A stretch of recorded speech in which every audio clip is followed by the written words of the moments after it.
নারীর আত্মমর্যাদা, ত্যাগ এবং সামাজিক নিয়মনীতির প্রতি শ্রদ্ধার গল্প মেজদিদি। এটি দেখায় একজন নারী নিজের সুখ এবং চাহিদার উপরে পরিবারের কল্যাণকে স্থান দেয়। তবে সেই ত্যাগ সবসময় সবার কাছে স্বীকৃত বা মূল্যায়িত হয় না। শুনছেন আজকের গল্প শরৎচন্দ্র চট্টোপাধ্যায়ের লেখা মেজদিদি। কেষ্টর মা মুড়ি কলাই ভাজিয়া চাহিয়া চিন্তিয়া অনেক দুঃখে কেষ্টধনকে 14 বছরটি করিয়া মারা গেলে গ্রামে তাহার আর দাঁড়াইবার স্থান রহিল না। বৈমাত্রেয় বড় বোন কাদম্বিনীর অবস্থা ভালো। সবাই কহিল, যা কেষ্ট, তোর দিদির বাড়িতে গিয়ে থাকবে, সে বড় মানুষ, বেশ থাকবি, যা। মায়ের দুঃখে কষ্টে কাঁদিয়া কাটিয়া জ্বর করিয়া ফেলিল। শেষে ভালো হইল, ভিক্ষা করিয়া সাধ্য করিল।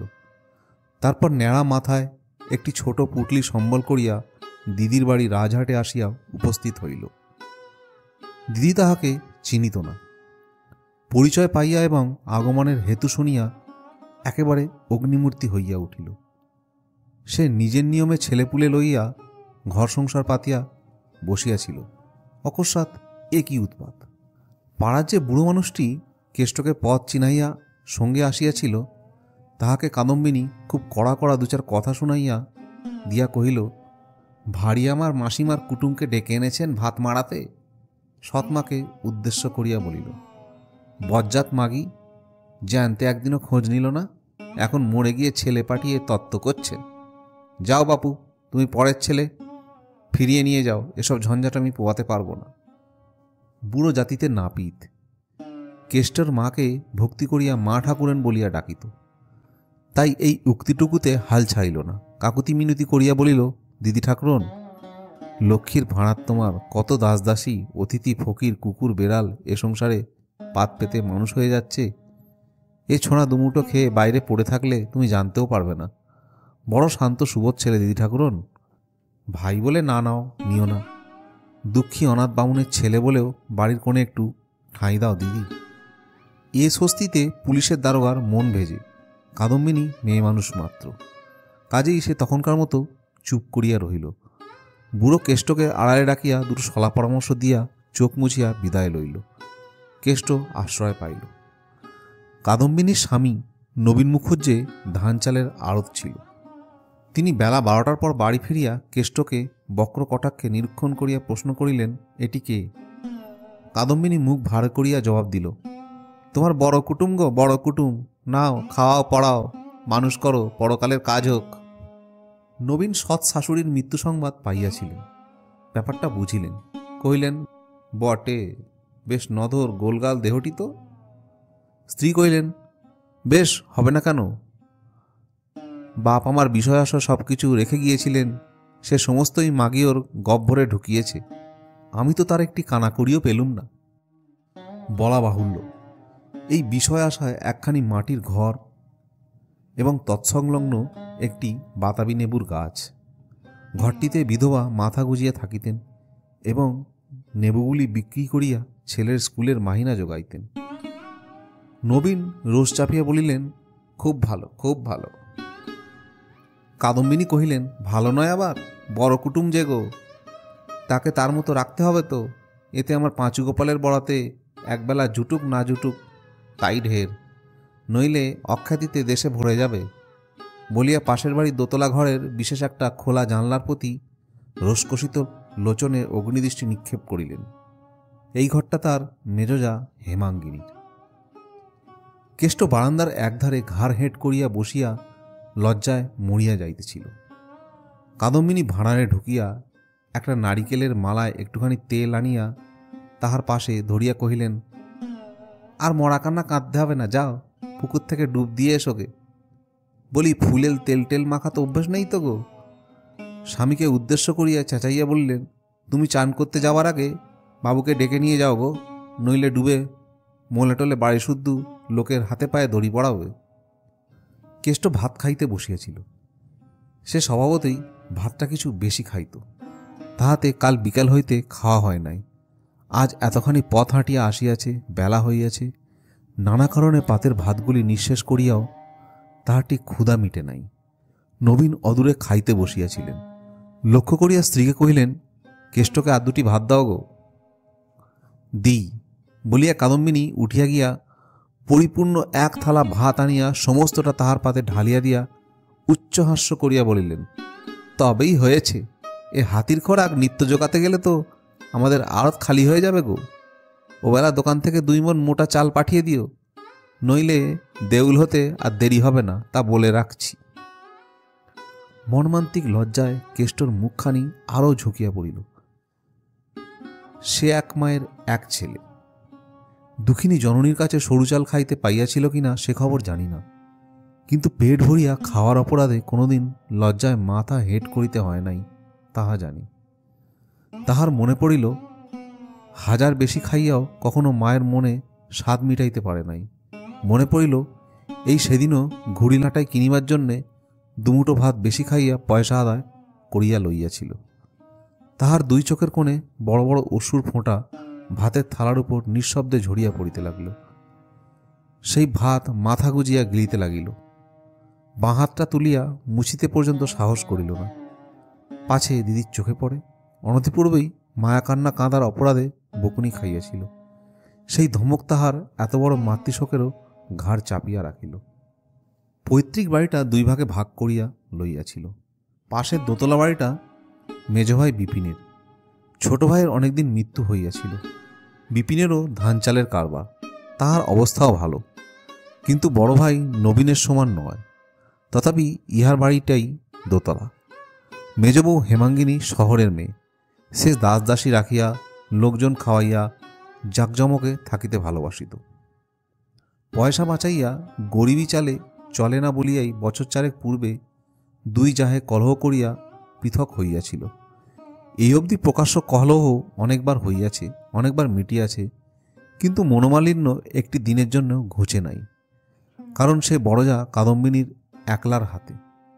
তিনি পাকা লোক, ঠিক বুঝিতেন ভাঙা হাঁড়ি জোড়া লাগে না, কিন্তু মেজবউ অত পাকা নয়, অমন করিয়া বুঝিতেও পারিত না। ঝগড়াটা প্রথমে সেই করিয়া ফেলিত, কিন্তু সেই মিটাইবার জন্যে, কথা কহিবার জন্যে, খাওয়াইবার জন্য ভিতরে ছটফট করিয়া একদিন আস্তে আস্তে কাছে আসিয়া বসিত। শেষে হাতে পায়ে পড়িয়া কাঁদিয়া কাটিয়া মান ঘাটিয়া বড়জাকে নিজের ঘরে ধরিয়া আনিয়া ভাব করিত। এমনই করিয়া 2 জায়ের অনেকদিন কাটিয়েছে। আজ বেলা 3টে সাড়ে 3টের সময় হেমাঙ্গিনী এ বাড়িতে আসিয়া উপস্থিত হইল। কূপের পার্শ্বে সিমেন্টের বাঁধানো বেদির উপর রোদে বসিয়া কেষ্ট সাবান দিয়া একরাশ কাপড় পরিষ্কার করিতেছিল। কাদম্বিনী দূরে দাঁড়াইয়া অল্প সাবান ও অধিক গায়ের জোরে কাপড় কাচিবার কৌশলটা শিখাইয়া দিতেছিলেন। মেজজাকে দেখিবা মাত্রই বলিয়া উঠিলেন, মা গো, ছোনাটা কি নোংরা কাপড় চোপড় নিয়ে এসেছে।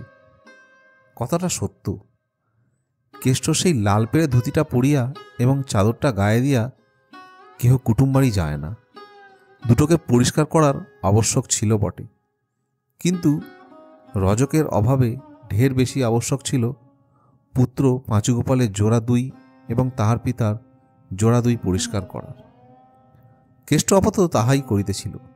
হেমাঙ্গিনী চাহিয়া টের পাইল বস্ত্রগুলি কাহাদের, কিন্তু সে উল্লেখ না করিয়া জিজ্ঞাসা করিল, ছেলেটি কে দিদি? ইতিপূর্বে নিজের ঘরে বসিয়া আড়ি পাতিয়া সে সমস্তই অবগত হইয়াছিল। দিদি ইতস্তত করিতেছেন দেখিয়া পুনরায় কহিলেন, দিব্যি ছেলেটি তো, মুখের ভাব তো তোমার মতোই দিদি। বলি, বাপের বাড়ি কেউ নাকি? কাদম্বিনী বিরক্ত মুখে জবাব দিলেন, আমার বইমাত্র ভাই। ওরে ও কেষ্ট, তোর মেজ দিদিকে একটা প্রণাম কর রে। কি অসভ্য ছেলে বাবা, গুরুজনকে একটা নমস্কার করতে হয়, তাও কি তোর মা মাগি শিখিয়ে দেয় মরেনি রে? কেষ্ট থতমত খাইয়া উঠিয়া আসিয়া কাদম্বিনীর পায়ের কাছে নমস্কার করতে তিনি ধমকাইয়া উঠিলেন, মর হাবা কালা নাকি? কাকে প্রণাম করতে বললুম, কাকে এসে করলে? বস্তুত আসিয়া অবধি তিরস্কার ও অপমানের অবিশ্রাম আঘাতে তাহার মাথা বেঠিক হইয়া গিয়াছিল। তাহার বাজে ব্যস্ত ও হতবুদ্ধি হইয়া হেমাঙ্গিনীর পায়ের কাছে আসিয়া শির অবনত করিতেই সে হাত দিয়া ধরিয়া ফেলিয়া তাহার চিবুক স্পর্শ করিয়া আশীর্বাদ করিলেন, থাক থাক, হয়েছে ভাই, চিরজীবী হও। কেষ্ট মুড়ের মতো তাহার মুখপানে চাহিয়া রইল। এদেশে এমন করিয়া যে কথা বলিতে পারে ইহা যেন তার মাথায় ঢুকল না। তাহার সেই কুণ্ঠিত ভীত অসহায় মুখখানির পানে চাহিবা মাত্রই হেমাঙ্গিনীর বুকের ভিতরটা যেন মুচড়াইয়া কাঁদিয়া উঠিল। নিজেকে আর সামলাইতে না পারিয়া সহসাই হতভাগ্য অনাথ বালককে বুকের কাছে টানিয়া লইয়া তাহার পরিশ্রান্ত ঘর্মপুত মুখখানি নিজের আঁচল দিয়া মুছাইয়া দিয়া, আহা, একে দিয়ে কাপড় কাচে নিতে আছে দিদি, একটা চাকর ডাকনি কেন? কাদম্বিনী হঠাৎ অবাক হইয়া জবাব দিতে পারিলেন না, কিন্তু নিমেষে সামলাইয়া লইয়া রাগিয়া উঠিয়া বলিলেন, আমি তো আর তোমার মতো বড় মানুষ নই মেজবউ, বাড়িতে 10-20টা দাস দাসী আছে, আমাদের গেরস্থ ঘর। কথাটা শেষ হইবার পূর্বেই হেমাঙ্গিনী নিজের ঘরের দিকে মুখ তুলিয়া মেয়েকে ডাকিয়া কহিল, উমা, শিবুকে একবার এ বাড়িতে পাঠিয়ে দে তো, বট ঠাকুর আর পাঁচুর ময়লা কাপড়গুলো পুকুর থেকে কেচে শুকুইয়ে দিক। বড়জায়ের দিকে চাহিয়া ফিরিয়া বলিল, এবেলা কেষ্ট আর পাঁচুগোপাল আমাদের ওখানে খাবে দিদি, সে স্কুল থেকে এলেই পাঠিয়ে দিও, আমি ততক্ষণ একে নিয়ে যাই। কেষ্টকে কহিল, ওর মতো আমিও তোমার দিদি হই কেষ্ট, এসো আমার সঙ্গে, বলিয়া তাহার হাত ধরিয়া নিজেদের বাড়ি চলিয়া গেল। কাদম্বিনী বাধা দিলেন না। অধিকন্ত হেমাঙ্গিনী প্রদত্ত এত বড় খোঁচাটাও নিঃশব্দে হজম করিলেন। তাহার কারণ, যে ব্যক্তি খোঁচা দিয়েছে সে এবেলা খরচটা বাঁচাইয়াও দিয়েছে। কাদম্বিনীর পয়সার বড় সংসারে আর কিছু ছিল না। সন্ধ্যার সময় কাদম্বিনী প্রশ্ন করিলেন, কি খেয়ে এলি রে কেষ্ট? কেষ্ট সলজ্জ নতমুখে কহিল, লুচি। কি দিয়ে খেলি? কেষ্ট তেমনিভাবে বলিল, রুই মাছের মুড়োর তরকারি, সন্দেশ, রসগোল্লা। ইস, বলি মেজ ঠাকুর, মুড়োটা কার পাতে দিলেন? হঠাৎ এই প্রশ্নে কেষ্টর মুখখানি পাণ্ডুর হইয়া গেল। উদ্যত প্রহরণের সম্মুখের বজ্ররুদ্ধ জানোয়ারটা প্রাণটা যেন ছটফট করিয়া ওঠে। কেষ্টর বুকের ভিতরটা তেমনি ধরা করিতে লাগিল। দেরি দেখিয়া কাদম্বিনী কহিলেন, তোর পাতে বুঝি? গুরুতর অপরাধীর মতো কেষ্ট মাথা হেঁট করিল। অদূরে দাওয়ায় বসিয়া নবীন তামাক খাইতেছিলেন। কাদম্বিনী সম্বোধন করিয়া বলিলেন, বলি শুনলে তো? নবীন সংক্ষেপে হুঁ বলিয়া হুঁকায় টান দিলেন। কাদম্বিনী উষ্মার সহিত বলিতে লাগিলেন, খুড়ি আপনার লোক, ব্যবহারটা দেখো।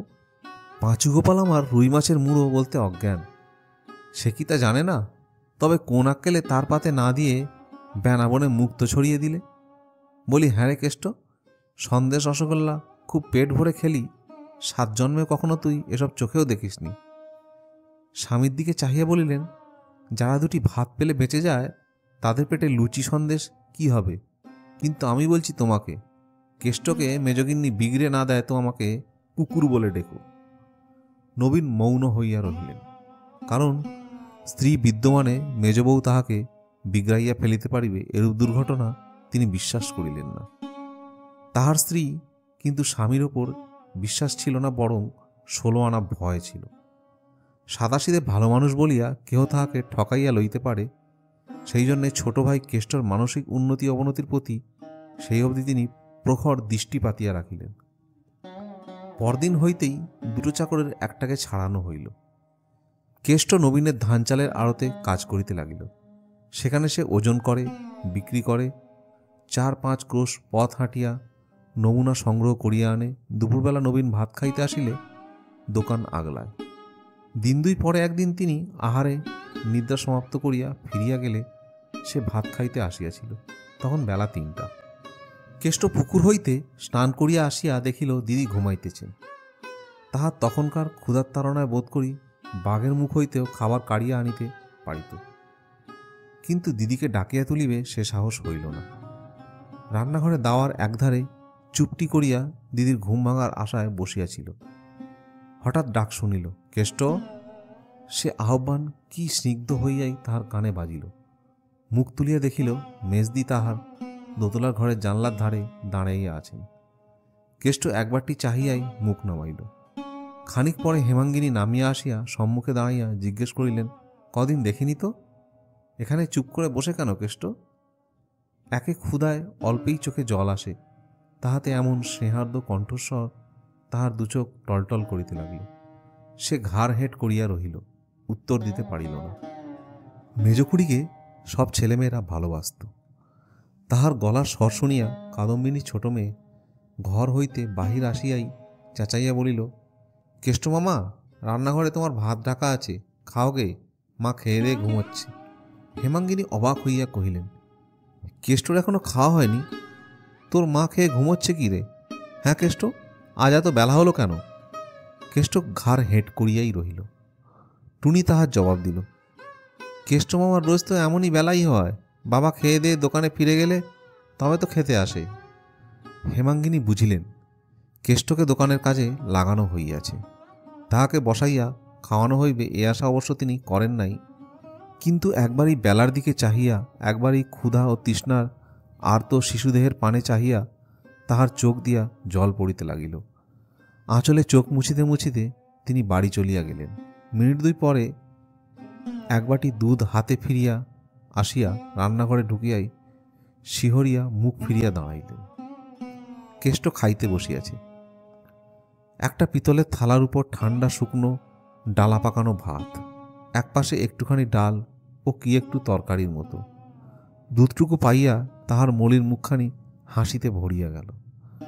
হেমাঙ্গিনী দ্বারের বাহিরে আসিয়া দাঁড়াইয়া রহিলেন। কেষ্টর খাওয়া শেষ করিয়া পুকুরে আঁচাইতে চলিয়া গেলে একবারটি মুখ বাড়াইয়া দেখিলেন পাতে গোনা একটিও ভাত পড়িয়া নাই। ক্ষুধার জ্বালায় শেষেই অন্ন নিঃশেষ করিয়াছে।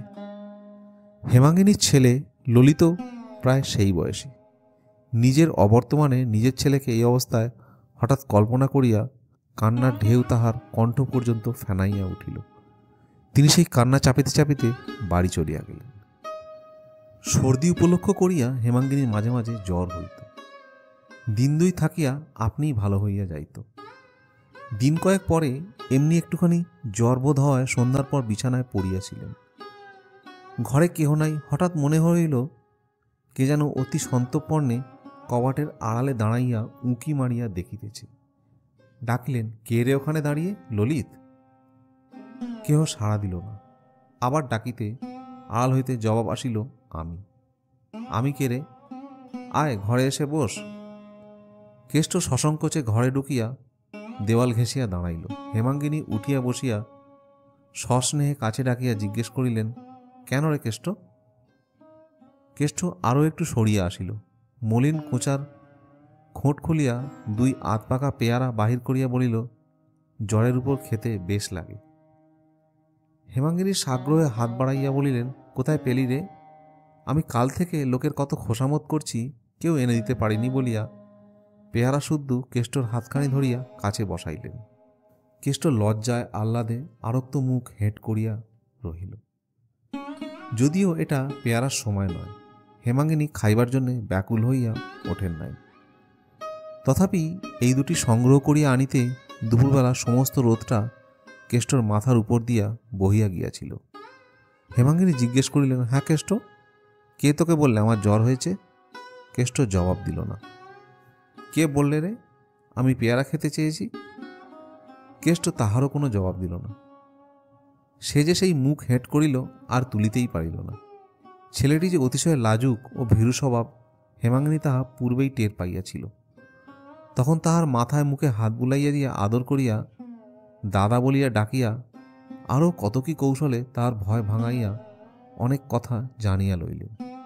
বিস্তর অনুসন্ধানে পেয়ারা সংগ্রহ করিবার কথা হইতে শুরু করিয়া তাহাদের দেশের কথা, মায়ের কথা, খাওয়া দাওয়ার কথা, দোকানে কি কাজ করিতে হয় তাহার কথা একে একে সমস্ত বিবরণ শুনিয়া লইয়া চোখ মুছিয়া বলিলেন, এই তোর মেজদিদিকে কখনো কিছু লুকাস নে কেষ্ট। যখন দরকার হবে চুপি চুপি এসে চেয়ে নিস, নিবি তো? কেষ্ট আহ্লাদে মাথা নাড়িয়া কহিল, আচ্ছা। সত্যিকারের স্নেহ যে কি তাহা দুঃখী মায়ের কাছে কেষ্ট শিখিয়াছিল। এই মেজদির মধ্যে তাহারই আস্বাদ করিয়া কেষ্টর রুদ্ধ মাতৃশোক আজ গলিয়া ঝরিয়া গেল। উঠিবার সময় সে মেজদিদির পায়ের ধুলো মাথায় লইয়া যেন বাতাসে ভাসিতে ভাসিতে বাহির হইয়া আসিল। কিন্তু তাহার দিদির আক্রোশ তাহার প্রতি প্রতিদিনই বাড়িয়াই চলিতে লাগিল। কারণ সে সৎমার ছেলে, সে নিরুপায়। অখ্যাতির ভয়ে তাহাকে তাড়াইয়াও দেওয়া যায় না, বিলাইয়াও দেওয়া যায় না। সুতরাং যখন রাখিতেই হইবে তখন যতদিন তাহার দেহ বহে ততদিন কষিয়া খাটাইয়া লওয়া যাক। ঘরে ফিরিয়া আসিতেই দিদি ধরিয়া পড়িলেন। সমস্ত দুপুর দোকান পালিয়ে কোথায় ছিলি রে কেষ্ট? কেষ্ট চুপ করিয়া রহিল। কাদম্বিনী ভয়ানক রাগিয়া বলিলেন, বল শিগগির। কেষ্ট তথাপি নিরুত্তর হইয়া রহিল। মৌন থাকিলে যাহাদের রাগ পড়ে, কাদম্বিনী সে দলের নহে। অতএব কথা বলাইবার জন্য তিনি যতই জেদ করিতে লাগিলেন, বলাইতে না পারিয়া তাহার ক্রোধ ও রোগ ততই চড়িয়া উঠিতে লাগিল। অবশেষে পাঁচুগোপালকে ডাকাইয়া তাহার দুই কান পুনঃ পুনঃ মুলাইয়া দেওয়া এবং তাহার জন্য রাত্রে হাঁড়িতে চাল লইলেন না। আঘাত যতই গুরুতর হোক, প্রতিহত হইতে না পাইলে লাগে না। পর্বত শিখর হইতে নিক্ষেপ করিলেই তো হাত পা ভাঙে না। শুধু তখনই যখন পদতলপৃষ্ট কঠিন ভূমি সেই বেগ প্রতিরোধ করে। ঠিক তাহাই হইয়াছিল কেষ্টর। মায়ের মরণ যখন পায়ের নিচের নির্ভর স্থলটুকু তাহার একেবারে বিলুপ্ত করিয়া দিল, তখন হইতে বাহিরের কোনো আঘাতই তাহাকে আঘাত করিয়া ধূলিসাৎ করিয়া দিতে পারিত না। সে দুঃখীর ছেলে, কিন্তু কখনো দুঃখ পায় নাই। লাঞ্ছনা গঞ্জনা সহিত তাহার পূর্ব পরিচয় ছিল না। তথাপি এখানে আসা অবধি কাদম্বিনীর দেওয়া কঠোর দুঃখ কষ্ট সে অনায়াসে সহ্য করিতে পারিতেছিল। সে শুধু পায়ের তলায় অবলম্বন ছিল না বলিয়াই। কিন্তু আজ আর পারিল না। আজ সে হেমাঙ্গিনীর মাতৃস্নেহের উপর নির্ভর ভিত্তির সন্ধান পাইয়াছিল। তাই আজিকার এই অত্যাচার অপমান তাহাকে একেবারে ব্যাকুল করিয়া দিল। মাতাপুত্র এই নিরপরাধ নিরাশ্রয় শিশুকে শাসন করিয়া, লাঞ্ছন করিয়া, অপমান করিয়া, দণ্ড দিয়া চলিয়া গেলেন। সে অন্ধকার ভূমিশয্যায় পড়িয়া আজ অনেকদিন পর আবার মাকে স্মরণ করিয়া মেজদিন নাম করিয়া ফুলিয়া ফুলিয়া কাঁদিতে লাগিল। পরদিন সকালেই কেষ্ট হঠাৎ গুটি গুটি করে ঘরে ঢুকিয়া হেমাঙ্গিনীর পায়ের কাছে বিছানার এক পাশে আসিয়া বসিল। হেমাঙ্গিনীর পা দুইটি একটু গুটাইয়া লইয়া সস্নেহে বলিলেন, দোকানে যাসনি কেষ্ট?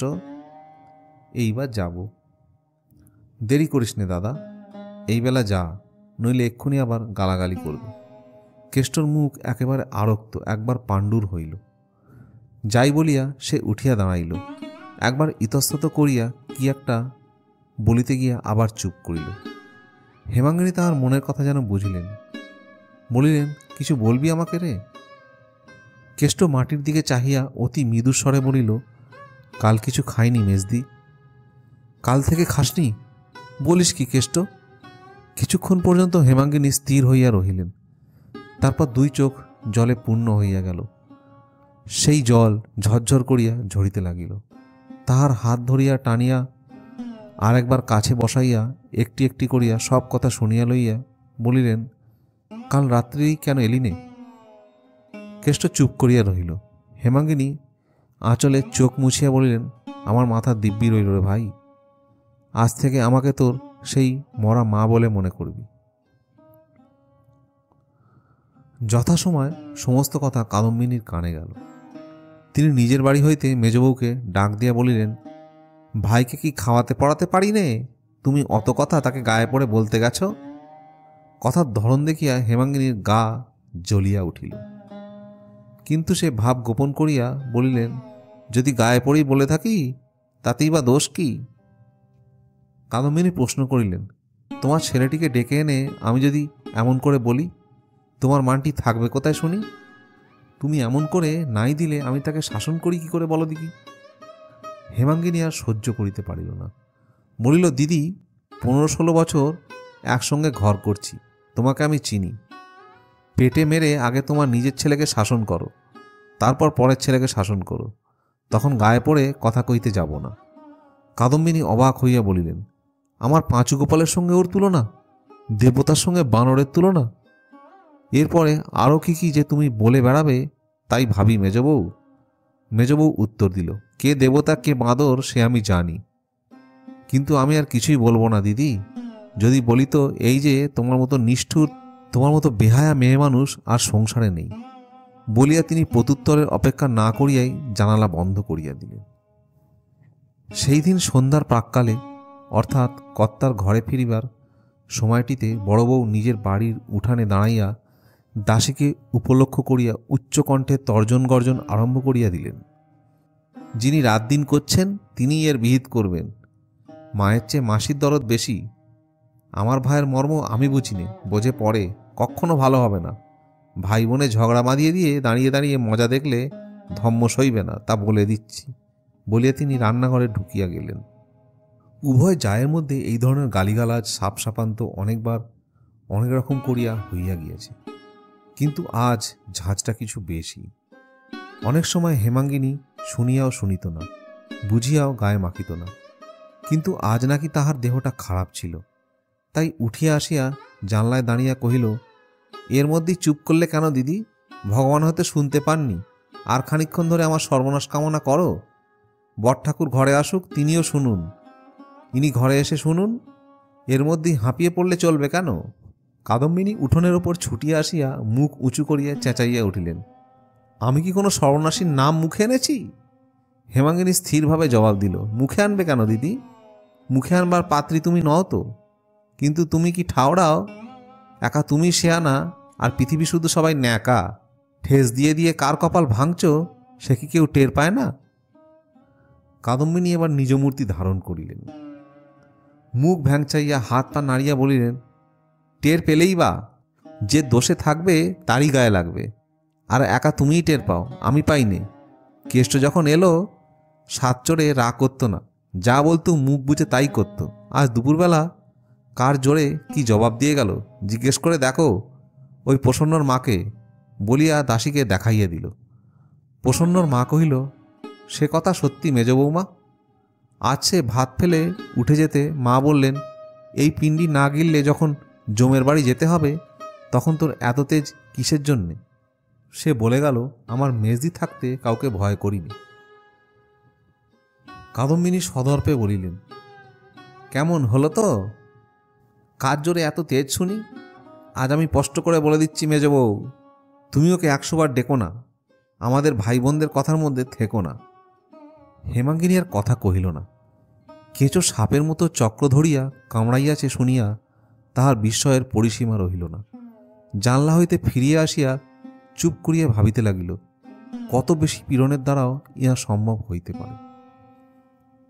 আবার মাথা ধরিয়া জ্বর বোধ হইতেছিল, তাই অসময়ে শয্যায় আসিয়া নির্জীবের মতো পড়িয়াছিল। তাহার স্বামী ঘরে ঢুকিয়া ইহা লক্ষ্য না করিয়াই ক্রোধ ভরে কহিয়া উঠিলেন, বৌঠানের ভাইকে নিয়ে আজ কি কাণ্ড বাঁধিয়ে বসে আছো? কারো মানা শুনবে না। যেখানে যত হতভাগা লক্ষ্মী ছাড়া আছে দেখলেই তার দিকে কোমর বেঁধে দৌড়াবে। রোজ রোজ আমার এত হাঙ্গামা সহ্য হয় না মেজবউ। আজ বৌঠান আমাকে না হোক 10টা কথা শুনিয়ে দিলেন। হেমাঙ্গিনী শান্ত কণ্ঠে কহিলেন, বৌঠান হক কথা কবে বলেন যে আজ তোমাকে না হক কথা বলেছেন? বিপিন বলিলেন, কিন্তু আজ তিনি ঠিক কথাই বলেছেন। তোমার স্বভাব জানি তো, সেবার বাড়ির রাখাল ছোঁয়াটাকে নিয়ে এই রকম করলে। মতি কামনের ভাগ্নের অমন বাগানখানা তোমার জন্যই মুঠোর ভেতর থেকে বেরিয়ে গেল। উল্টে পুলিশ থামাতে 100-150 ঘর থেকে গেল। তুমি নিজের ভালো মন্দও কি বোঝো না? কবে এ স্বভাব যাবে? হেমাঙ্গিনী এবার উঠিয়া বসিয়া স্বামীর মুখ পানে চাহিয়া কহিলেন, আমার স্বভাব যাবে মরণ হলে, তার আগে নয়। আমি মা, আমার কোলে ছেলেপুলে আছে, মাথার উপর ভগবান আছেন। এর বেশি আমি গুরুজনের নামে নালিশ করতে চাইনি। আমার অসুখ করেছে, আর আমাকে বকিও না তুমি, যাও। বলিয়া গায়ের র্যাপারখানা টানিয়া লইয়া পাশ ফিরিয়া শুইয়া পড়িল। বিপিন প্রকাশ্যে আর তর্ক করিতে সাহস করিলেন না, কিন্তু মনে মনে স্ত্রীর উপর এবং বিশেষ করিয়া গলগ্রহ দুর্ভাগাটার উপর আজ মর্মান্তিক চটিয়া গেলেন। পরদিন সকালে জানলা খুলিতেই হেমাঙ্গিনীর কানে বড়জায়ের তীক্ষ্ণ কণ্ঠের ঝঙ্কার প্রবেশ করিল। তিনি স্বামীকে সম্বোধন করিয়া বলিতেছেন, ছোনাটা কাল থেকে পালিয়ে রইল, একবার খোঁজ নিলে না? স্বামী জবাব দিলেন, চুলে যাক, কি হবে খোঁজ করে। স্ত্রী কণ্ঠস্বর সমস্ত পাড়ায় শ্রুতিগোচর করিয়া বললেন, তাহলে যে নিজেদের গ্রামে বাস করা দায় হবে? আমাদের শত্রুতা দেশে কম নেই। কোথাও পড়ে মরে টরে থাকলে ছেলে বুড়ো বাড়ি শুদ্ধ সবাইকে জেলখানায় যেতে হবে, তা বলে দিচ্ছি। হেমাঙ্গিনী সমস্তই বুঝিলেন এবং তৎক্ষণাৎ জানলাটা বন্ধ করিয়া দিয়া একটা নিঃশ্বাস ফেলিয়া অন্যত্র চলিয়া গেলেন। দুপুরবেলা রান্নাঘরের দাওয়ায় বসিয়া খান কতক রুটি খাইতেছিলেন। হঠাৎ চোরের মতো সন্তর্পণে পা ফেলিয়া কেষ্ট আসিয়া উপস্থিত হইল। চুল রুক্ষ, মুখ শুষ্ক।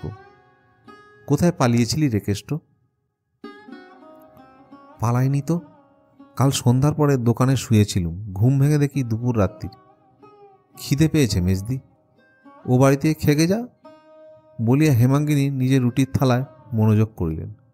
মিনিট খানেক চুপচাপ দাঁড়াইয়া থাকিয়া কেষ্ট চলিয়া যাইতেছিল। হেমাঙ্গিনী ডাকিয়া ফিরাইয়া কাছে বসাইলেন এবং সেইখানেই ঠাঁই করিয়া রাঁধুনিকে ভাত দিতে বলিলেন। তাহার খাওয়া প্রায় অর্ধেক অগ্রসর হইয়াছিল। এমন সময় উমা বহির্বাটি হইতে ত্রস্তভাবে ছুটিয়া আসিয়া নিঃশব্দ ইঙ্গিতে জানাইল, বাবা আসছেন যে। মেয়ের ভাব দেখিয়া মা আশ্চর্য হইয়া বলিলেন, তাতে তুই এমন করছিস কেন? উমা কেষ্টর পিছনে আসিয়া দাঁড়াইয়াছিল। প্রত্যুত্তরে তাহাকে আঙুল দিয়া দেখাইয়া চোখ মুখ নাড়িয়া তেমনি ইশারায় প্রকাশ করিল, খাচ্ছে জি। কেষ্ট কৌতূহলী হইয়া ঘাড় ফিরাইয়াছিল। উমার উৎকণ্ঠিত দৃষ্টি শঙ্কিত মুখের ইশারা তাহার চোখে পড়িল। এক মুহূর্তে তাহার মুখ সাদা হইয়া গেল। কি ত্রাস যেন তাহার মনে জন্মিল সেই জানে। মেজদি, বাবু আসছেন বলিয়াই সে ভাত ফেলিয়া ছুটিয়া গিয়া রান্নাঘরের দোরের আড়ালে দাঁড়াইল। তাহার দেখা দেখি উমাও আর একদিকে পালাইয়া গেল। অকস্মাৎ গৃহস্বামীর আগমনে চোরের দল যেরূপ ব্যবহার করে, ইহারাও ঠিক সেইরূপ আচরণ করিয়া বসিল। প্রথমটা হেমাঙ্গিনী হতবুদ্ধির মতো একবার এদিক একবার এদিক চাহিলেন, তারপরে পরিশ্রান্তের মতো দেওয়ালে ঠেস দিয়া এলাইয়া পড়িলেন। লজ্জা ও অপমানের শুল যেন তার বুকখানা একেবারে এঁফোর ওফোর করিয়া দিয়া গেল। পরক্ষণেই বিপিন আসিয়া উপস্থিত হইলেন। সম্মুখেই স্ত্রীকে উভয়ে বসিয়া থাকিতে দেখিয়া কাছে আসিয়া উদ্বিগ্ন মুখে প্রশ্ন করিলেন, ও কি, খাবার নিয়ে অমন করে বসে যে? হেমাঙ্গিনী জবাব দিলেন না। বিপিন অধিকতর উৎকণ্ঠিত হইয়া বলিলেন, আবার জ্বর হলো নাকি? অভুক্ত ভাতের থালাটার পানে চোখ পড়ায় বলিলেন, এখানে ভাত ফেলে উঠে গেল কে? ললিত বুঝি? হেমাঙ্গিনী উঠিয়া বসিয়া বলিলেন, না, সে নয়, ও বাড়ির কেষ্ট খাচ্ছিল, তোমার ভয়ে দোরের আড়ালে লুকিয়েছে। কেন? হেমাঙ্গিনী বলিলেন, কেন তা তুমি জানো না? আর শুধু সে নয়, তুমি আসছো খবর দিয়েই উমাও ছুটে পালিয়েছে। বিপিন মনে মনে বুঝলেন স্ত্রীর কথাবার্তা বাঁকা পথ ধরিয়াছে, তাই বোধ করি সোজা পথে ফিরাইবার অভিপ্রায়ে সহাস্যে বলিলেন, ও বেটি পালাতে গেল কোন দুঃখে? হেমাঙ্গিনী বলিলেন, কি জানি, বোধ করি মায়ের অপমান চোখে দেখবার ভয়েই পালিয়েছে। পরক্ষণে একটা নিঃশ্বাস ফেলিয়া কহিলেন, কেষ্ট পরের ছেলে, সে তো লুকোবই। মায়ের পেটের মেয়েটা পর্যন্ত বিশ্বাস করতে পারল না যে তার মায়ের কাউকে ডেকে এক মুঠো ভাত দেবার অধিকারটুকু আছে। এবার বিপিন টের পাইলেন ব্যাপারটা সত্যিই বিশ্রী হইয়া উঠিয়াছে। অতএব পাছে একেবারে বাড়াবাড়িতে গিয়া পৌঁছায়, এজন্যে অভিযোগটাকে সামান্য পরিহাসে পরিণত করিয়া চোখ টিপিয়া ঘাড় নাড়িয়া বলিলেন, না, তোমার কোনো অধিকার নেই। ভিখারি এলে ভিক্ষেও না। সে যাক, কাল থেকে আর মাথা ধরেনি তো? আমি মনে করছি শহর থেকে কেদার ডাক্তারকে ডেকে পাঠাই, না হয় একবার কলকাতায় যাওয়া যাক। অসুখ ও চিকিৎসার পরামর্শটা এইখানেই থামিয়া গেল। হেমাঙ্গিনী জিজ্ঞাসা করিলেন, উমার সামনে তুমি কেষ্টকে কিছু বলেছিলে? বিপিন যেন আকাশ হইতে পড়িলেন। আমি? কই না। ওহে, সেদিন মনে হচ্ছে বলেছিলুম। বৌঠান রাগ করেন, দাদা বিরক্ত হন, উমাবোধ করি সেখানেই দাঁড়িয়েছিল। কি জানি? জানি বলিয়া হেমাঙ্গিনী কথাটা চাপা দিলেন। বিপিন ঘরে ঢুকতেই তিনি কেষ্টকে বাহিরে ডাকিয়া বলিলেন, কেষ্ট, এই 4টে পয়সা নিয়ে দোকান থেকে মুড়ি টুড়ি কিছু কিনে খেগে যা। খিদে পেলে আর আসিস নে আমার কাছে। তোর মেজদির এমন জোর নেই যে সে বাইরের মানুষকে এক মুঠো ভাত খেতে দেয়। কেষ্ট নিঃশব্দে চলিয়া গেল। ঘরের ভিতর দাঁড়াইয়া বিপিন তাহার পানে চাহিয়া ক্রোধে দাঁত কর্মর করিলেন। দিন 5-6 পরেই একদিন বিকেলবেলায় বিপিন অত্যন্ত বিরক্ত মুখে ঘরে ঢুকিয়া বলিলেন, এসব তুমি কি শুরু করলে মেজবউ? কেষ্ট তোমার কে যে একটা পরের ছেলেকে নিয়ে দিন রাত আপনা আপনির মধ্যে লড়াই করে বেড়াচ্ছ? আজ দেখলাম দাদা পর্যন্ত ভারী রাগ করেছেন। অনতিপূর্বে নিজের ঘরে বসিয়া বড় বউ স্বামীকে উপলক্ষ ও মেজবউকে লক্ষ্য করিয়া চিৎকার শব্দে যে সকল অপভাষার তীর ছুঁড়িয়াছিলেন তার একটিও নিষ্ফল হয় নাই। সবকটি আসিয়াই হেমাঙ্গিনীকে বিধিয়াছিল। এবং প্রত্যেকটি মুখে করিয়া যে পরিমাণ বিষ আনিয়াছিল তাহার সহিত জ্বালাটাও কম জ্বলিতেছিল না।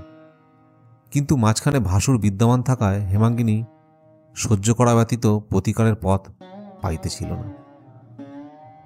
আগেকার দিনে যেমন যবনেরা গরুর সম্মুখে রাখিয়া রাজপুত সেনার উপর বাণ বর্ষণ করিত, যুদ্ধ জয় করিত, বড় বউ মেজ বউকে আজকাল প্রায় তেমনই জব্দ করিতেছিলেন। স্বামীর কথায় হেমাঙ্গিনী দপ করিয়া জ্বলিয়া উঠিল।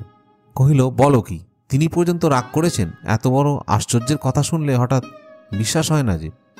এমন কি করলে রাগ থামবে বলো? বিপিন মনে মনে রাগ করিলেন, কিন্তু বাহিরে প্রকাশ করা তার স্বভাব নয়। তাই মনের ভাব গোপন করিয়া সহজভাবে বললেন, হাজার হলেও গুরুজনের সম্বন্ধে কি এমন কথা বলা উচিত? কথাটা শেষ হইবার পূর্বেই হেমাঙ্গিনী কহিল, সব জানি, ছেলে মানুষটি নই যে গুরুজনের মান মর্যাদা বুঝিনে, কিন্তু ছোনাটাকে ভালোবাসি বলেই যেন ওরা আমাকে দেখিয়ে দেখিয়ে ওকে দিবারাত্র বিঁধতে থাকেন। তাহার কণ্ঠস্বর কিছু নরম শুধাইল, কারণ হঠাৎ ভাসুরের সম্বন্ধে শ্লেষ করিয়া ফেলিয়া সে নিজেই মনে মনে অপ্রভৃত হইয়াছিল। কিন্তু তাহারও গায়ের জ্বালাটা নাকি বড় জ্বলিতেছিল, তাই রাগ সামলাইতে পারেন নাই। বিপিন গোপনে ও পক্ষে ছিলেন, কারণ এই একটা পরের ছেলে লইয়া নিরর্থক দাদাদের সঙ্গে ঝগড়াঝাঁটি তিনি মনে মনে পছন্দ করিতেন না। স্ত্রীর এই লজ্জাটুকু লক্ষ্য করিয়া জো পাইয়া জোর দিয়া বলিলেন, ভেদাভেদি কিছুই নয়, তারা নিজেদের ছেলে শাসন করছেন, কাজ শেখাচ্ছেন, তাতে তোমাকে বিধলে চলবে কেন? তাছাড়া যাই করুন তারা গুরুজন যে। হেমাঙ্গিনী স্বামীর মুখের পানে চাহিয়া প্রথমটা কিছু বিস্মিত হইল, কারণ এই 15-16 বছরের ঘরকন্যায় স্বামীকে এত বড় ভাতৃভক্তি সে ইতিপূর্বে দেখে নাই।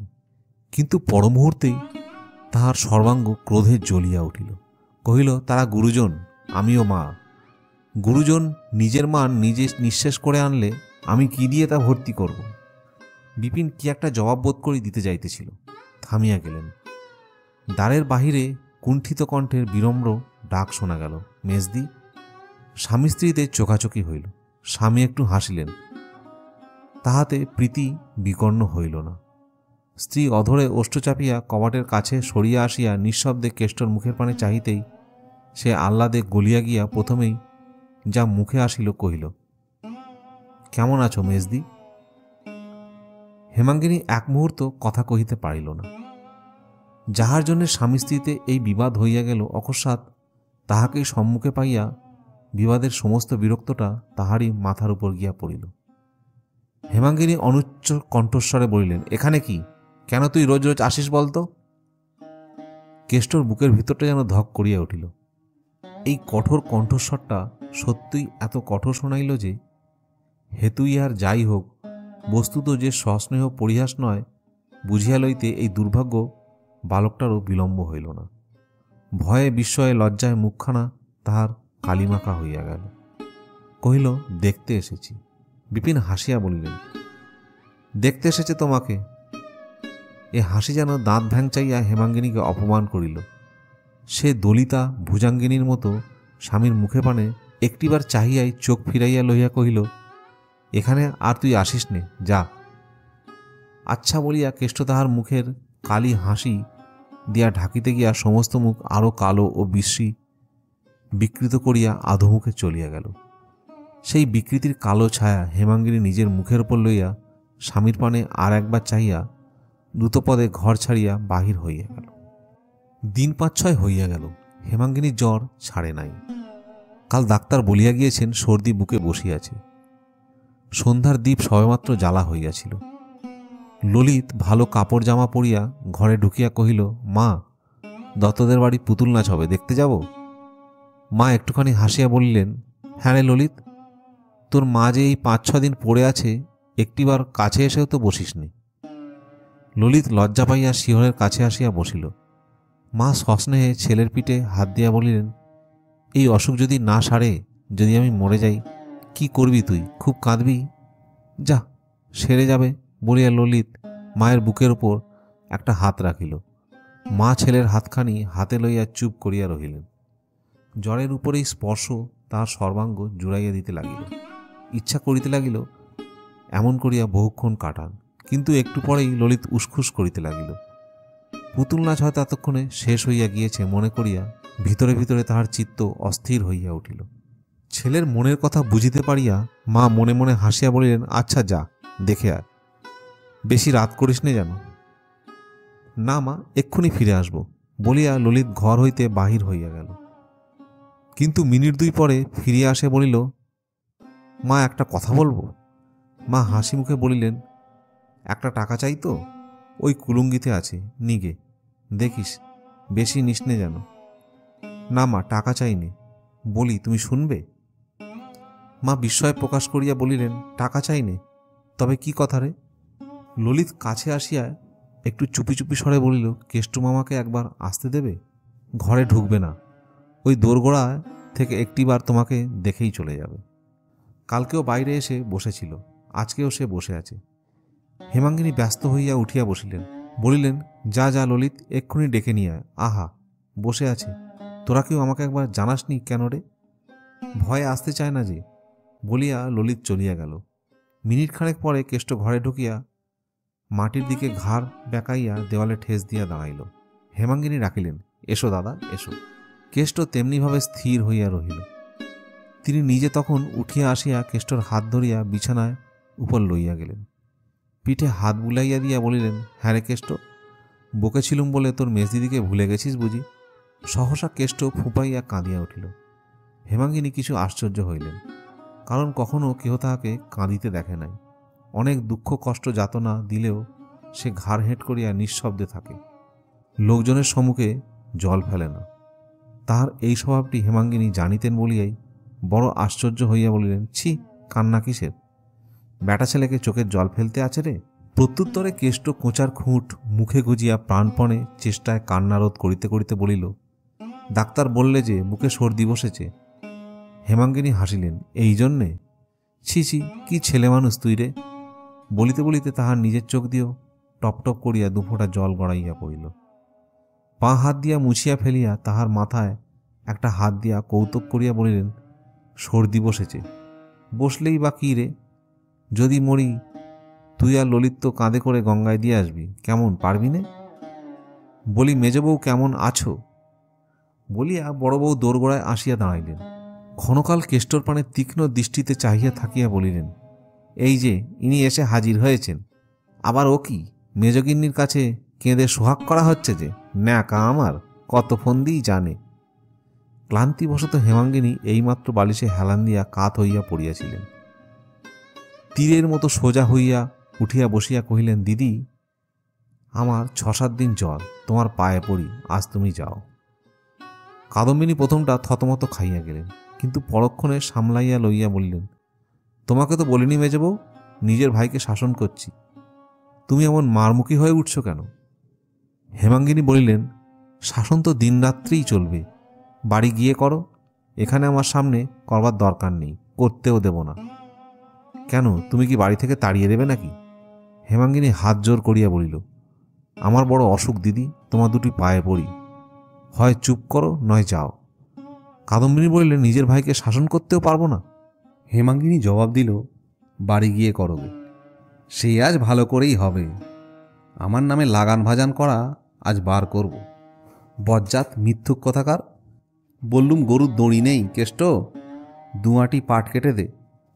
না দিদি, তোমার পায়ে পড়ি, পুতুল নাচ দেখে আসি। এই বুঝি পুতুল নাচ হচ্ছে রে? বলিয়া কাদম্বিনী গুম গুম করিয়া পা ফেলিয়া চলিয়া গেলেন। হেমাঙ্গিনী কতক্ষণ কাঠের মতো বসিয়া থাকিয়া শুইয়া পড়িয়া বলিল, কেন তুই পুতুল নাচ দেখতে গেলি নে কেষ্ট? গেলে তো আর এইসব হতো না। আসতে যখন তোকে ওরা দেয় না ভাই, তখন আসিস নে আর আমার কাছে। কেষ্ট আর কথাটি না কহিয়া আস্তে আস্তে চলিয়া গেল, কিন্তু তৎক্ষণাৎ ফিরিয়া আসিয়া বলিল, আমাদের গায়ের বিশালক্ষী ঠাকুর বড় জাগ্রত মেজদি, পুজো দিলে অসুখ সেরে যায়। দাও না মেজদি।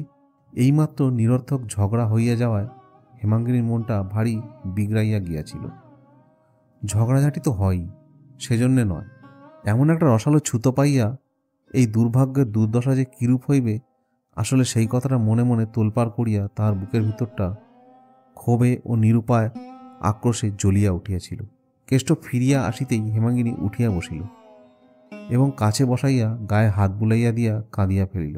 চোখ মুছিয়া বলিল, আমি ভালো হয়ে তোকে লুকিয়ে পুজো দিতে পাঠিয়ে দেব, পারবি একলা যেতে? কেষ্ট উৎসাহে দুই চক্ষু বিস্ফোরিত করিয়া বলিল, একলা যেতে খুব পারবো। তুমি আজকে আমাকে একটা টাকা দিয়ে পাঠিয়ে দাও না মেজদি, আমি কাল সকালেই পুজো দিয়ে তোমাকে প্রসাদ এনে দেবো, সে খেলে তক্ষুনি অসুখ সেরে যাবে। দাও না মেজদি, আজকেই পাঠিয়ে। হেমাঙ্গিনী দেখিলেন তাহার আর সবুজ হয় না, বলিলেন, কিন্তু কাল ফিরে এলে তোকে যে ভারী মারবে। মারধরের কথা শুনিয়া প্রথমটা কেষ্ট দমিয়া গেল, কিন্তু পরক্ষণেই প্রফুল্ল হইয়া কহিল, মারুকগে, তোমার অসুখ তো সেরে যাবে। আবার তাহার চোখ দিয়া জল গড়াইয়া পড়িল। বলিলেন, হ্যাঁ রে কেষ্ট, আমি তো তোর কেউ নই, তবে আমার জন্যে তোর এত মাথা ব্যথা কেন?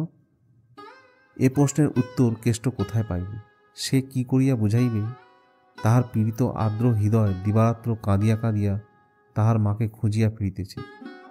একটুখানি মুখে পানে চাহিয়া বলিল, তোমার অসুখ যে সারছে না মেজদি, বুকে সর্দি বসেছে যে।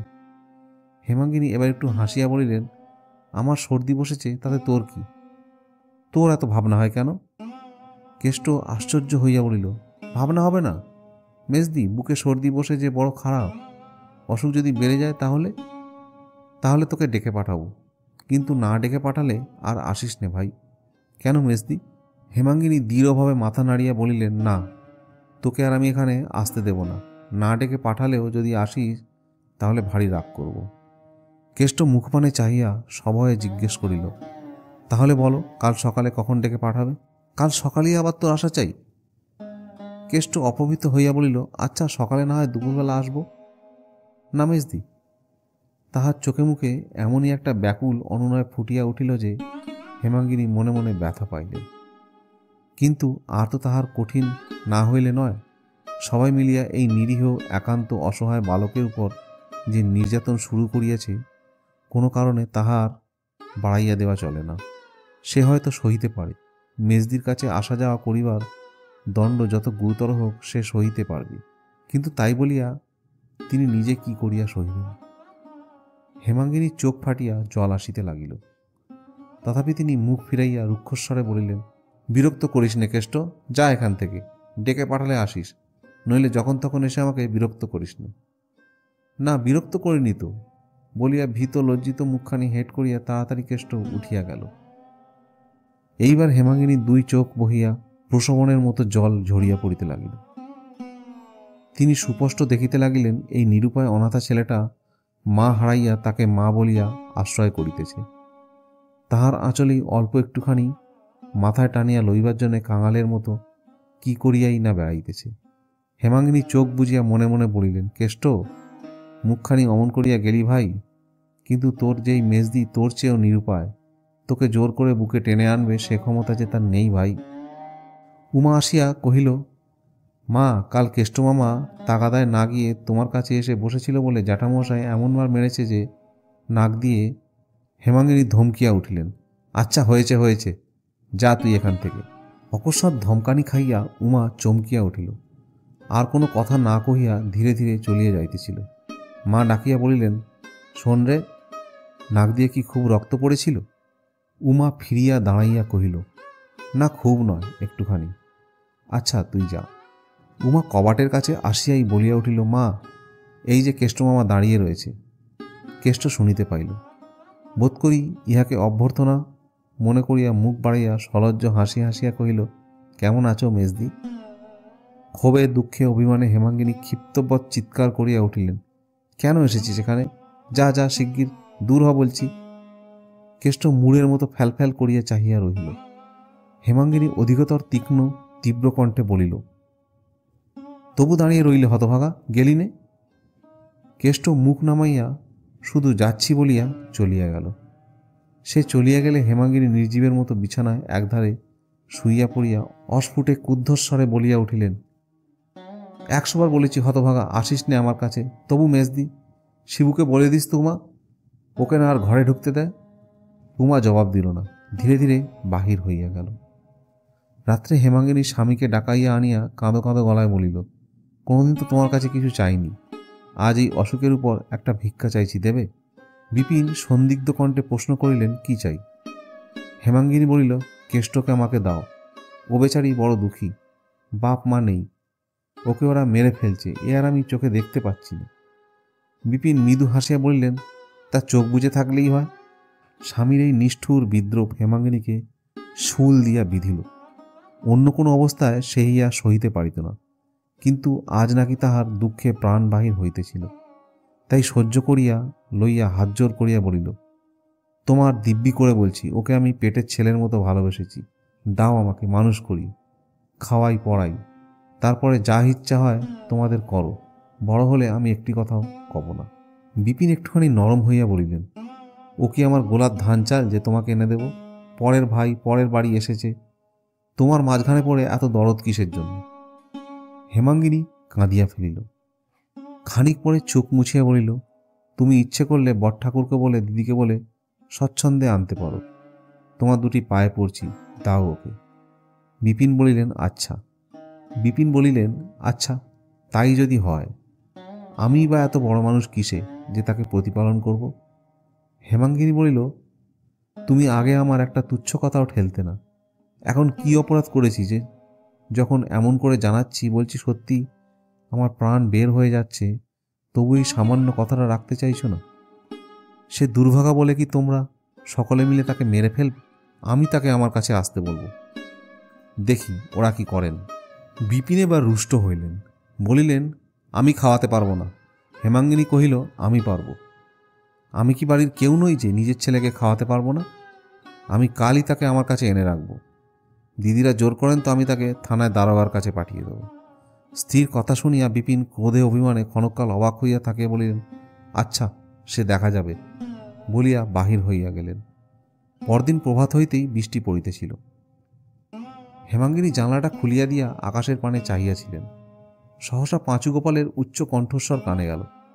সে চেঁচাইয়া বলিতেছে, মা, তোমার ওই গুণধর ভাই জলে ভিজতে ভিজতে এসে হাজির হয়েছে।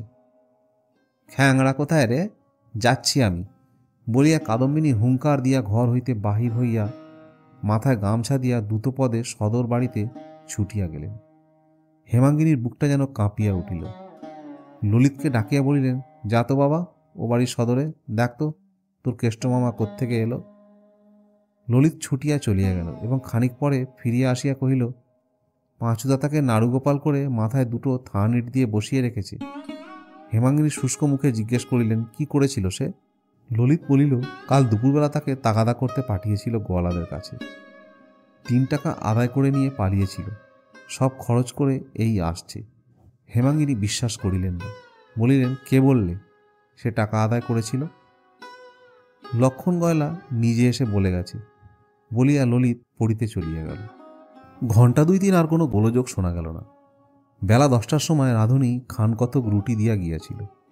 হেমাঙ্গিনী বসিবার উদ্যোগ করিতেছিলেন, এমনই সময় তাহার ঘরের বাইরে কুরুক্ষেত্র বাঁধিয়া গেল। বড়গিন্নির পশ্চাতে পাঁচুগোপাল কেষ্টর কান ধরিয়া হির করিয়া টানিয়া আনিতেছে। সঙ্গে বড় কর্তাও আছেন, মেজকর্তাকেও আনিবার জন্য দোকানে লোক পাঠানো হইয়াছে। হেমাঙ্গিনী শশব্যস্তে মাথায় কাপড় দিয়া ঘরের এক পার্শ্বে সরিয়া দাঁড়াইতে বড় কর্তা তীব্র কটুকণ্ঠে শুরু করিয়া দিলেন, তোমার জন্য তো আর আমরা বাড়িতে টিকতে পারি না মেজো বউ, বিপিনকে বলো আমাদের বাড়ির দামটা ফেলে দিক, আমরা কোথাও উঠে যাই। হেমাঙ্গিনী বিস্ময়ে হতবুদ্ধি হইয়া নিঃশব্দে দাঁড়াইয়া রহিলেন। তখন বড়গিন্নি যুদ্ধ পরিচালনার ভার স্বহস্তে গ্রহণ করিয়া দ্বারের ঠিক সম্মুখে আসিয়া হাত মুখ নাড়িয়া বলিলেন, মেজো বউ, আমি বড় যা, আর আমাকেও কুকুর শিয়াল মনে করো তা তো ভালোই, কিন্তু 1000 দিন বলেছি, মিছে লোক আহ্লাদ দেখানো ভালো নয়, আমার ভাইয়ের মাথাটি খেও না। কেমন এখন ঘটল তো? ওগো, 2 দিন সোহাগ করা বড় সহজ, কিন্তু চিরকালের ভারটি তো তুমি নেবে না, সে তো আমাকেই সইতে হবে। ইহা যে কটূক্তি এবং আক্রমণ তাহাই শুধু হেমাঙ্গিনী বুঝিল, আর কিছু নয়। মৃদুকণ্ঠে জিজ্ঞেস করিলেন, কি হয়েছে? কাদম্বিনী আরও বেশি হাত মুখ নাড়িয়া কহিলেন, বেশ হয়েছে, খুব চমৎকার হয়েছে, তোমার শেখানো গুণে আদায় টাকা চুরি করতে শিখেছে। আর 2 দিন কাছে ডেকে দুটো সলা পরামর্শ দাও, তাহলে সিন্দুক ভাঙতে শীত কাটতেও শিখবে। একে হেমাঙ্গিনী পীড়িত, তাহার উপরই কদর্য বিদ্রুপ ও মিথ্যা অভিযোগ, তাই আজ সে জ্ঞান হারাইল। ইতিপূর্বে কখনো এমন কারণে ভাসুরের সম্মুখে কথা কহে নাই। কিন্তু আজ আর থাকিতে পারিল না। মৃদুকণ্ঠে কহিল, আমি কি তাকে চুরি ডাকাতি করতে শিখিয়ে দিয়েছি দিদি? কাদম্বিনী স্বচ্ছন্দে বলিলেন, কেমন করে জানবো তুমি কি শিখিয়েছ না শিখিয়েছ? এ স্বভাব তো তার আগে ছিল না, এখনই বা হলো কেন? এত লুকোচুরির কথাবার্তা বা তোমাদের কি? এত আহ্লাদ দেওয়ারই বা কি জন্য? কতদিনের পঞ্জীভূত আবদ্ধ বিদ্বেষ রাশি যে এইটুকু পথ পাইয়া বাহির হইয়া আসিল, তাহা যিনি দেখেন তিনি দেখিতে পাইলেন। মুহূর্তকালের জন্য হেমাঙ্গিনী হতজ্ঞানের মতো স্তম্ভিত হইয়া রহিল। এমন নিষ্ঠুর আঘাত, এত বড় নির্লজ্জ অপমান মানুষ মানুষকে যে করিতে পারে, ইহা যেন তাহার মাথায় প্রবেশ করিল না। কিন্তু এই মুহূর্তকালের জন্য পরক্ষণে সে মর্মান্তিক আহত সিংহীর মতো দুই চোখে আগুন জ্বালিয়া বাহির হইয়া আসিল। ভাসুরকে সম্মুখে দেখিয়া মাথার কাপড় আর একটু টানিয়া দিল, কিন্তু রাগ সামলাইতে পারিল না। বড় যাকে সম্বোধন করিয়া মৃদু অথচ কঠোর স্বরে বলিল, তুমি এত বড় চামার যে তোমার সঙ্গে কথা কইতে আমার ঘৃণাবোধ হয়। তুমি এত বড় বেহায়া মেয়ে মানুষ যে ওই ছোনাটাকে ভাই বলেও পরিচয় দিচ্ছ। মানুষ জানোয়ার পুষলে তাকেও পেট ভরে খেতে দেয়, কিন্তু ওই হতভাগাটাকে দিয়ে যত রকমের ছোট কাজ করিয়ে নিয়েও তোমরা আজ পর্যন্ত তাকে পেট ভরে ভাত খেতেও দাও না। আমি না থাকলে এতদিনও না খেতে পেয়েই মারা যেত। ও পেটের জ্বালায় শুধু ছুটে আসে আমার কাছে, সোহাগাল্লাদ করতে আসে না। বড়জা বলিলেন, আমরা খেতে দিই নে, শুধু খাটিয়েই নিই, আর তুমি ওকে খেতে দিয়ে বাঁচিয়ে রেখেছ। হেমাঙ্গিনী জবাব দিল, ঠিক তাই। আজ পর্যন্ত কখনো ওকে দুবেলা তোমরা খেতে দাওনি, কেবল মারধর করেছ, আর যত পেরেছ খাটিয়ে নিয়েছ। তোমার ভয়ে আমি 1000 দিন ওকে আসতে বারণ করেছি, কিন্তু খিদে বরদাস্ত করতে পারে না, আর আমার কাছে পেট ভরে দুটো খেতে পায় বলে ছুটে ছুটে আসে, চুরি ডাকাতির পরামর্শ নিতে আসে না। কিন্তু তোমরা এত বড় হিংসুক যে তাও চোখে দেখতে পারো না। এবার ভাসুর জবাব দিল। কেষ্টকে সম্মুখে টানিয়া আনিয়া কোঁচার খুঁট খুলিয়া একটা কলাপাতার ঠোঙা বাহির করিয়া সক্রোধে বলিয়া উঠিলেন, হিংসুক আমরা? কেন, যে ওর ভালো চোখে দেখতে পারি নে? তা তুমি নিজের চোখেই দেখো। দেখো মেজ বৌমা, তোমার শেখানোর গুণেই ও আমার টাকা চুরি করে তোমার ভালোর জন্যে কোন ঠাকুরের পুজো দিয়ে প্রসাদ এনেছে, এই নাও। বলিয়া তিনি গোটা দুয়েক সন্দেশ ও ফুল বেলপাতা ঠোঙার ভিতর হইতে বাহির করিয়া দেখাইলেন। কাদম্বিনী চোখ কপালে তুলিয়া বলিলেন, মা গো, কি মিটমিটে শয়তান, কি ধরিবার ছেলে! বেশ তো মেজবউ, এখন তুমি বলো না কি মতলবে ও চুরি করেছে? ও কি আমার ভালোর জন্য? হেমাঙ্গিনী ক্রোধে জ্ঞান হারাইল। একে তাহার অসুস্থ শরীর, তাহাতে এই সমস্ত মিথ্যা অভিযোগ। সে দ্রুতপদে কেষ্টর সম্মুখীন হইয়া তাহার দুই গালে সশব্দে চর কষাইয়া দিয়া কহিল, বদমাইশ চোর, আমি তোকে চুরি করতে শিখিয়ে দিয়েছি? কতদিন তোকে আমার বাড়িতে ঢুকতে বারণ করেছি, কতবার তোকে তাড়িয়ে দিয়েছি। আমার নিশ্চয়ই বোধ হচ্ছে তুই চুরির মতলবেই যখন তখন এসে উঁকি মেরে দেখতিস। ইতিপূর্বেই বাড়ির সকলে আসিয়া উপস্থিত হইয়াছিল। শিবু কহিল, আমি নিজের চোখে দেখেছি মা, পরশু রাত্রিরে ও তোমার ঘরের সম্মুখে আঁধারে দাঁড়িয়েছিল, আমাকে দেখেই ছুটে পালিয়ে গেল। আমি এসে না পড়লে নিশ্চয়ই ও তোমার ঘরে ঢুকে চুরি করত। পাঁচুগোপাল বলিল, জানে মেজ খুড়িমার অসুখ শরীর, সন্ধে হলেই ঘুমিয়ে পড়েন, ও কি কম চালাক? মেজ বউয়ের কেষ্টর প্রতি আজকার ব্যবহারের কাদম্বিনী যেরূপ প্রসন্ন হইলেন, এই 16 বৎসরের মধ্যে কখনো এরূপ হন নাই। অত্যন্ত খুশি হইয়া কহিলেন, ভিজে বেড়াল, কেমন করে জানবো মেজ বউ তুমি ওকে বাড়িতে ঢুকতে দিতে বারণ করেছ? ও বলে বেড়ায় মেজদি আমাকে মায়ের চেয়েও ভালোবাসে। ঠোঙা শুদ্ধ নির্মাল্য টান মারিয়া ফেলিয়া দিয়া বলিলেন, টাকা 3টি চুরি করে কোত্থেকে দুটো ফুল ফল কুড়িয়ে এনেছে। বাড়ি লইয়া গিয়া বড় কর্তা চোরের শাস্তি শুরু করিলেন। সে কি নির্দয় প্রহার! কেষ্ট কোথাও কখনো কাঁদে না, এদিকে মারিলে ওদিকে মুখ ফেরায়, ওদিকে মারিলে এদিকে মুখ ফেরায়। ভারী গাড়ি শুদ্ধ গরু কাদায় পড়িয়া যেমন করিয়া মার খায়, তেমন করিয়া কেষ্ট নিঃশব্দে মার খাইল।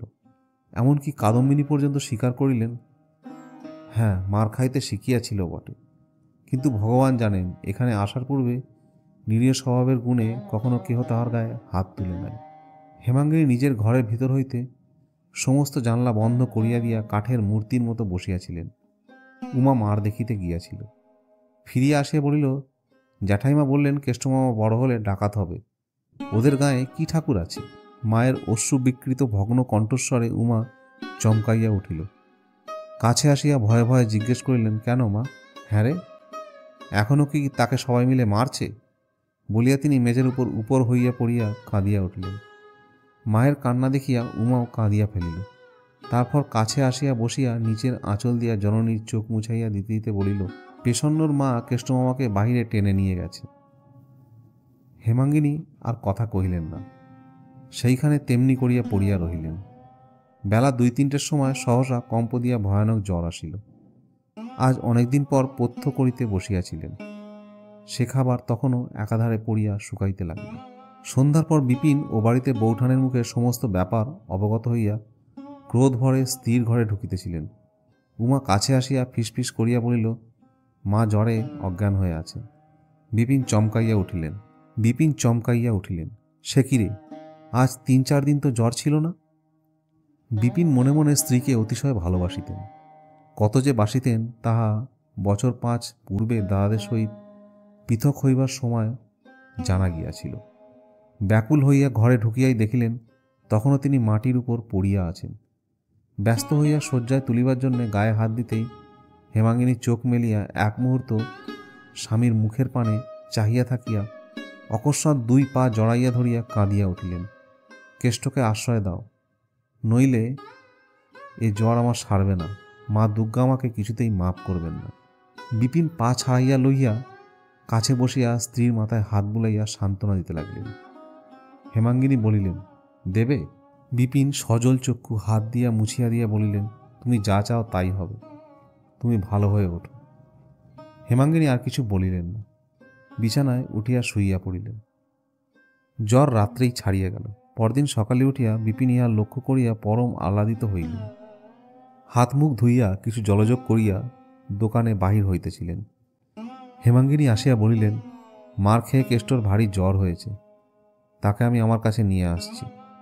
বিপিন মনে মনে অত্যন্ত বিরক্ত হইয়া বলিলেন, তাকে এ বাড়িতে আনবার দরকার কি? যেখানে আছে সেইখানেই থাক না। হেমাঙ্গিনী ক্ষণকাল স্তম্ভিত হইয়া বলিলেন, কাল রাত্রে যে তুমি কথা দিলে তাকে আশ্রয় দেবে। বিপিন অবজ্ঞাভারে মাথা নাড়িয়ে বলিলেন, হ্যাঁ, সে কে যে তাকে ঘরে এনে পুষতে হবে? তুমিও যেমন কাল রাত্রে স্ত্রীকে অত্যন্ত অসুস্থ দেখিয়া যাহা স্বীকার করিয়াছিলেন, আজ সকালে তাহার সুস্থ শরীর দেখিয়া তাহাই তুচ্ছ করিয়া দিলেন। ছাতাটা বগলে চাপিয়া উঠিয়া দাঁড়াইয়া বলিলেন, পাগলামি করো না, দাদারা ভারী চটে যাবেন। হেমাঙ্গিনী শান্ত দৃঢ় কণ্ঠে কহিলেন, দাদারা চটে গিয়ে কি তাকে খুন করে ফেলতে পারেন? না, আমি নিয়ে এলে সংসারে কেউ তাকে আটকে রাখতে পারবে। আমার 2টি সন্তান ছিল, কাল থেকে 3টি হয়েছে। আমি কেষ্টর মা। আচ্ছা, সে তখন দেখা যাবে। বলিয়া বিপিন চলিয়া যাইতেছিল। হেমাঙ্গিনী সম্মুখে আসিয়া দাঁড়াইয়া বলিলেন, এ বাড়িতে তাকে আনতে দেবে না? সরো সরো, কি পাগলামি করো? বলিয়া বিপিন চোখ রাঙাইয়া চলিয়া গেল। হেমাঙ্গিনী ডাকিলেন, শিবু, একটা গরুর গাড়ি ডেকে আন, আমি বাপের বাড়ি যাব। বিপিন শুনতে পাইয়া মনে মনে হাসিয়া বলিলেন, ইস, ভয় দেখানো হচ্ছে। তারপর দোকানে চলিয়া গেলেন। কেষ্ট চণ্ডীমণ্ডপের একধারে ছেঁড়া মাদুরের উপর জ্বরে গায়ের ব্যথায় এবং বোধ করি বুকের ব্যথায় আচ্ছন্নের মতো পড়িয়াছিল। হেমাঙ্গিনী ডাকিলেন, কেষ্ট। কেষ্ট যেন প্রস্তুত হইয়াছিল। এইবারে তড়াক করে উঠিয়া বসিয়া বলিল, মেজদি। পরক্ষণে সলজ্জ হাসিতে তাহার সমস্ত মুখ ভরিয়া গেল, যেন তাহার কোনো অসুখ বিসুখ নাই। এইভাবে মহা উৎসাহে উঠিয়া দাঁড়াইয়া কোঁচা দিয়া ছেঁড়া মাদুর ঝাড়িতে ঝাড়িতে বলিল, বসো। হেমাঙ্গিনী তাহার হাত ধরিয়া বুকের কাছে টানিয়া আনিয়া বলিলেন, আর তো বসবো না দাদা, আয় আমার সঙ্গে। আমাকে বাপের বাড়ি আজ তোকে পৌঁছে দিতে হবে যে, চলো।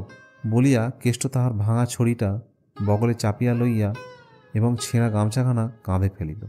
নিজেদের বাড়ির সদরে যোগান দাঁড়াইয়াছিল। হেমাঙ্গিনী কেষ্টকে লইয়া চড়িয়া বসিলেন। গাড়ি যখন গাম ছাড়াইয়া গিয়াছে তখন পশ্চাতে ডাকাডাকি চিৎকারে গাড়োয়ান গাড়ি থামাইল। ঘর্মাক্ত কলবরে আরক্ত মুখে বিপিন আসিয়া উপস্থিত হইলেন। সভয়ে প্রশ্ন করিলেন, কোথায় যাও মেজবউ? হেমাঙ্গিনী কেষ্টকে দেখাইয়া বলিলেন, এদের গ্রামে। কখন ফিরবে? হেমাঙ্গিনী গম্ভীর দৃঢ়কণ্ঠে উত্তর দিল, ভগবান যখন ফেরাবেন তখনই ফিরব। তার মানে? হেমাঙ্গিনী পুনরায় কেষ্টকে দেখাইয়া বলিল, কখনো যদি কোথাও এর আশ্রয় জোটে তবেই একা ফিরে আসতে পারব, না হয় একে নিয়েই থাকতে হবে। বিপিনের মনে পড়িল, সেদিনেও স্ত্রী এমনি মুখের ভাব দেখিয়াছিলেন এবং এমনই কণ্ঠস্বর শুনিয়াছিলেন যেদিন মতিকামারের নিঃসহায় ভাগিনেও বাগানখানি বাঁচাইবার জন্য তিনি একাকী সমস্ত লোকের বিরুদ্ধে দাঁড়াইয়াছিলেন। মনে পড়িল, এ মেজবউ সে নয় যাহাকে চোখ রাঙাইয়া টলানো যায়। বিপিন নম্রস্বরে বলিলেন, মাপ করো মেজবউ, বাড়ি চলো। হেমাঙ্গিনী হাত জোর করিয়া কহিলেন, তুমি আমাকে মাপ করো, কাজ না সেরে আমি কোনো মতেই বাড়ি ফিরতে পারব না। বিপিন এক মুহূর্ত স্ত্রীর শান্ত দৃঢ় মুখের পানে নিঃশব্দে চাহিয়া রহিলেন। তারপর সহসা সম্মুখে ঝুঁকিয়া পড়িয়া কেষ্টর ডান হাতটি ধরিয়া ফেলিয়া বলিলেন, কেষ্ট, তোর মেজদিদিকে তুই বাড়িতে ফিরিয়ে নিয়ে আয় ভাই। শপথ করছি আমি বেঁচে থাকতে তোদের দুই ভাই বোনকে আজ থেকে কেউ পৃথক করতে পারবে না। আয় ভাই, তোর মেজদিদিকে নিয়ে আয়।